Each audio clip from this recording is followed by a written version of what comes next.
Hi everyone, welcome back to our YouTube channel. This is me Kate and I'm back with another tutorial, and in this tutorial I'm gonna show you how you can change your Pinterest board cover image. Now let's get into the video. On your desktop, open Pinterest, or you can also go with any web browser that you are comfortable with by typing on pinterest.com, and then make sure that you're logged into your account. After that, from the upper right corner of your screen, go to your profile by clicking on your profile. Once you're loaded on your profile, here you will be able to see all your saves, and these folders are your boards. Now select the board that you want to edit. Hover your mouse at that board, and then there you will see a pencil type of icon. Click on that icon, and after that a dialog box will pop up that says edit your board, and in here you can edit your board. Now to change your board cover image or to add board cover image, simply click on plus or add under board cover and select the cover that you wanna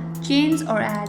Once you're done selecting, you can also move and scale to crop your image. But before that, if you are new to our channel and haven't subscribed our channel, make sure to subscribe, like and hit the notification bell icon, and stay tuned for more upcoming tutorials. Now once you're done moving and cropping, simply click on done, and then you can also edit the name or you can add description to your board as well. Once you're done with that, head towards done and click on done, and then your board cover will be changed or add. So this is how you can simply change your Pinterest board cover image. I hope this video helped you, and thank you for watching till the end. I will see you on next video.